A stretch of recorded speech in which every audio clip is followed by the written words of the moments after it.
Jesus Christ Superstar is back. Currently on its first ever UK arena tour, it has been filmed by Universal Pictures for broadcast in cinemas all over the world and will be released on DVD and Blu-ray in the coming months. Andrew, the reviews have triumphantly vindicated your idea to put this on in arenas. I wonder if you could talk us through what made you decide to do it. Well, Jesus Christ Superstar was from the outset written as a rock album. And it was simply written as a rock album because nobody was interested in producing it in the theatre whatsoever. And so Tim Rice and I set out to do, through an album, something that people could listen to at home, understand, follow the plot and everything, but we were primarily making a rock album. And so I suppose that you could really say that Jesus Christ Superstar is really, rather than a stage show, it's an oratorio.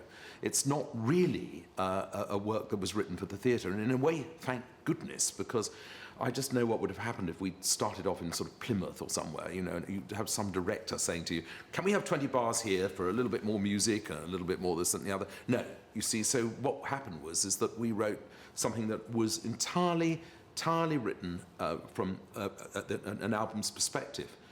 And then what happened, of course, is that it came out in England to a rather resounding silence, and a chorus of, I would say, not disapproval, but more disinterest, really. And it was sort of greeted with the thought that it probably would be caught between the crossfire of people who thought that it was uncool because of the subject matter if they were young, or people who, if they were sort of older, would think it was disrespectful and therefore it wouldn't do anything. And we thought, Tim Rice and I thought that it was pretty much dead. And then suddenly we got the call to go to America, and it was #1. And from absolutely ground zero to #1, it was most extraordinary. And that's how it started. And so its first incarnations ever were in rock arenas in America. And that's why I wanted to do it in Britain again, in the way that I originally, and I think Tim originally intended it. So in a way, it's come home. It's come home. It's out of its straitjacket. It was never a theatre show. And it's a great joy to me to see, you know, as I saw in Manchester the other night, I mean, you know, 12,000 people, you know, really getting into it as a rock score. It isn't, you know, a West End or Broadway show. Never was.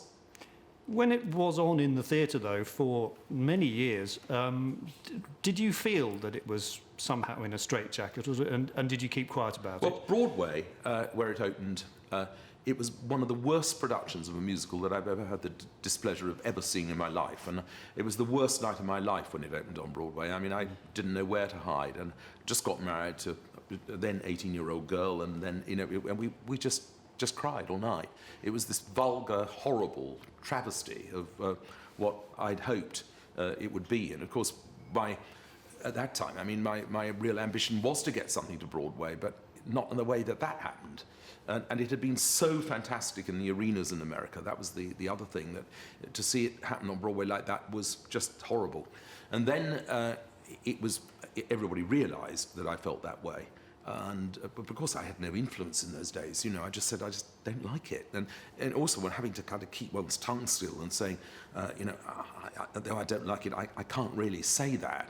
Anyway, we went to London, and a completely different version of it were directed by Jim Sharman, who also directed the Rocky Horror Show, and it was much closer to a concert in London. And I think the reason why it worked in London for the length of time it did, and it became, at the time, the longest-running musical in London, I think it was because, funnily enough, it was closer to the concert form than the Broadway one, which tried to kind of, you know, it just was horrid. And the Broadway one, Proof is in the Pudding, had only run 20 months, you know, and yet it came out of the back of the biggest album that had been seen in America for years. It's taken 40 years to appear in UK arenas. Could you talk about how this particular production has come about? Basically, I decided 5 years ago that it would be great to see whether we could get a tour together again in the USA. And it started from that. And, you know, as these things always take time, it grew from that. And then we had an opportunity to do it in Britain. And I thought, well, it would be rather fun for me to show the UK what I always hoped it would be. Of course, I mean, look, going back to what the original concert tour was back 41 years ago, actually, when it opened in Pittsburgh. I mean, I shudder to think what it really sounded like. And of course, it wasn't really staged or lit or anything like that because we didn't have that kind of technology or anything available to us in those days. But what we do have now, of course, is the opportunity to do something completely using film techniques, but the most thrilling thing about it is that everything is live. You've also got the technology, the film technology now, which is something that you didn't have 5 years ago even. You've had other shows of yours filmed. Were you also waiting for that technology to become available? Well, I think nobody knew that, even 10 years ago, that the technology was going to be available to be able to film, frankly, a musical, in a live performance, or any kind of rock event in a live performance, up to the standard that it's really completely movie quality. Nobody knew that. And the first sort of toe in the water that I had with that was, fun enough, watching broadcast from the Met and the National Theatre, when you suddenly began to realise that there's a new breed of people who are able to do this and capture the performances extraordinarily. And I got very excited about that. And when we did the Phantom of the Opera 25th, that was the first time I saw it happening. I couldn't believe it. I went into the truck where they were doing the live broadcast and the live edit and everything. I mean, somebody editing 20 cameras.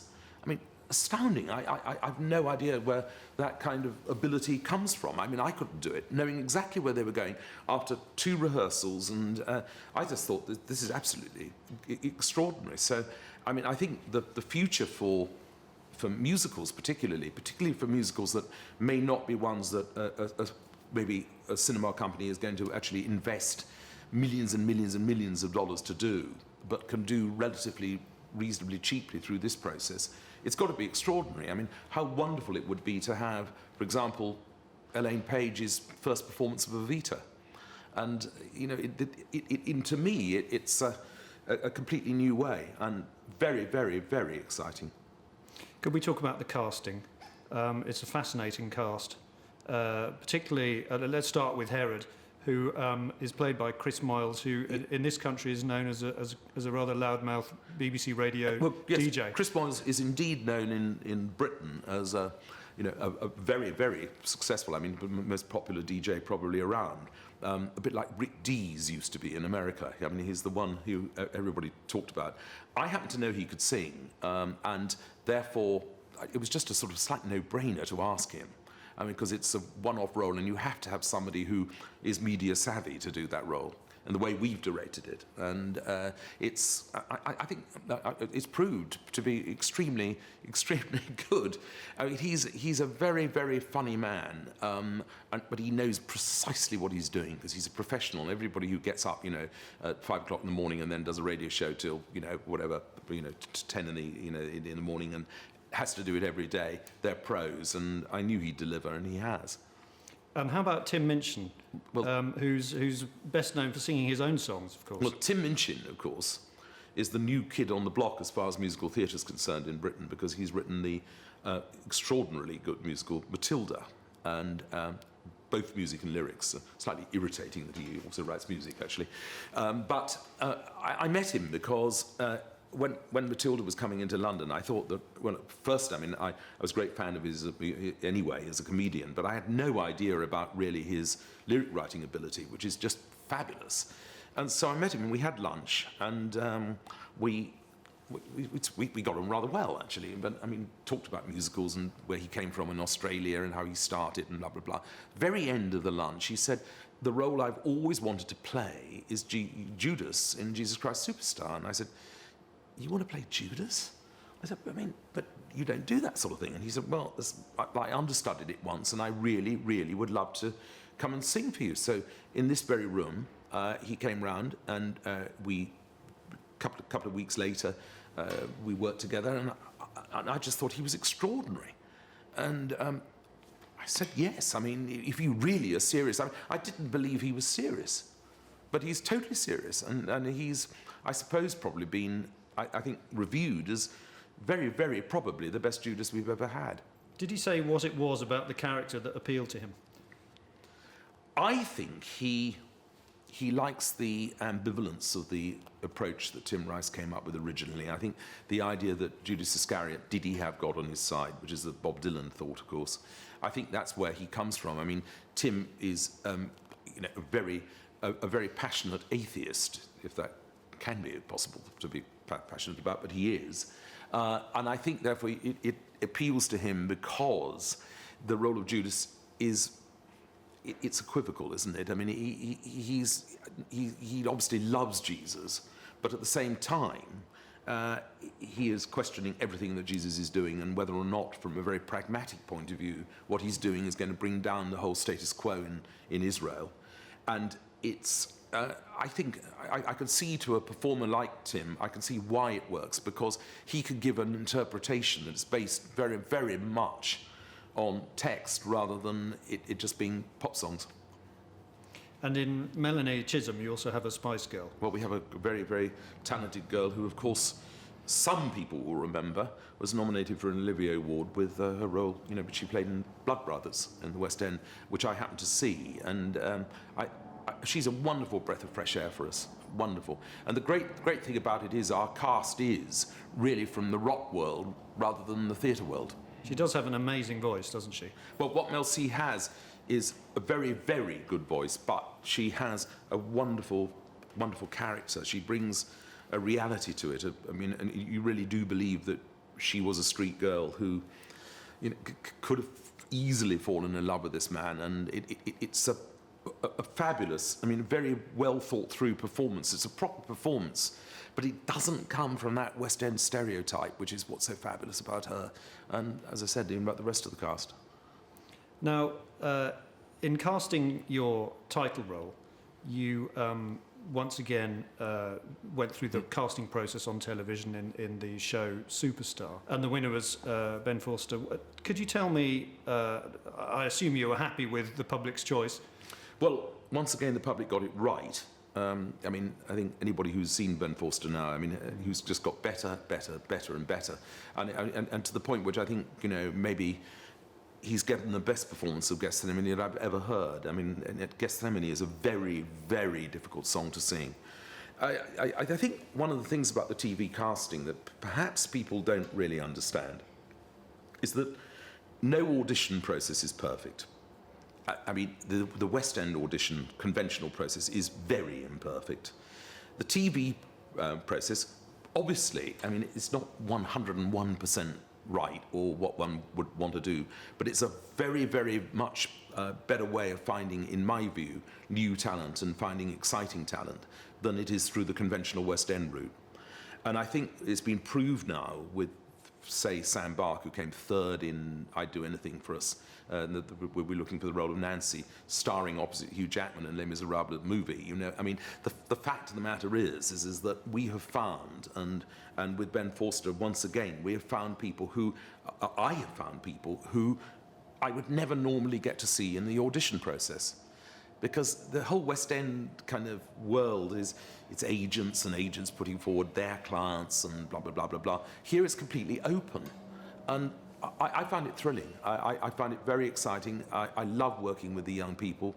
I love working with the casts. And I love trying to find a way of getting something out of them that we might not otherwise have seen. And the proof of the pudding is that we've got 3 of our members, from the original TV show, 3 of the Superstar TV show, are in the cast anyway. You have worked with 2 people who come from behind the scenes of big spectacular shows that happened this year in London. One, the Olympics opening ceremony. Olympics, yes. And the Queen's Jubilee concert. I wonder if you could talk about how your backstage team was put together. Well, the Queen's Jubilee concert, of course, I wrote the theme tune with Gary Barlow for, which was one thing, but I mean, both Mark Fisher and Patrick, who the lighting, I mean, they, of course, did the opening ceremony and the main ceremonies of the Olympics. And one of the things is that, I mean, they've done arenas all their lives, I mean, you have to come back to the fact that what we were trying to do with this was to see whether we could do a proper arena version rather than a theatre version, and therefore what you need from the lighting and the stage designer and everything is very different. We're not looking for something that can be shoehorned into a 1,500-seater theatre. This is something that's got to live and breathe in a huge space. And so I had to go for people who really knew that how do you make something work in, say, the Olympic arena. I wonder if you could just take us back to the moment where that incredibly iconic tune for Jesus Christ Superstar, which plays on the trailer, appeared in your fingers on the piano. Well, I can't remember precisely when it did. What I do remember, though, is that I forgot it. And I remember I was going down the Fulham Road and I was passing, because there used to be in those days a record vinyl shop, which used to get all the critics' records, which all the critics all sold off, in order to make, they were given free, and they were cheap copies you could get of new releases. And I used to go down there, and I was passing this restaurant in the Fulham Road called Carlo's Place, and I knew the owner a little bit.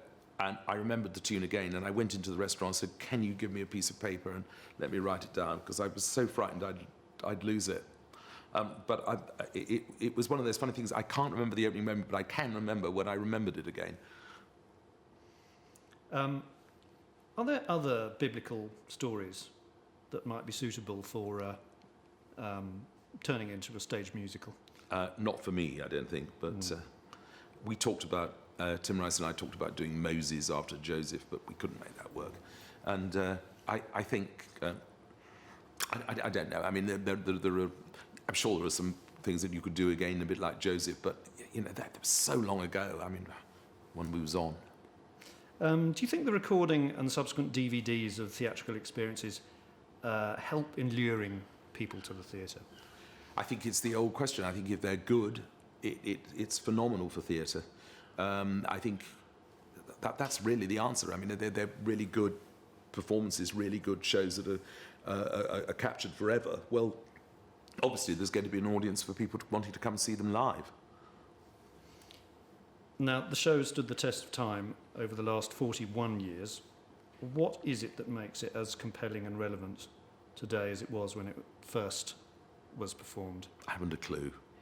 I think that the one thing about Superstar, though, is that it goes from A to B in a completely straight line, never drops the narrative.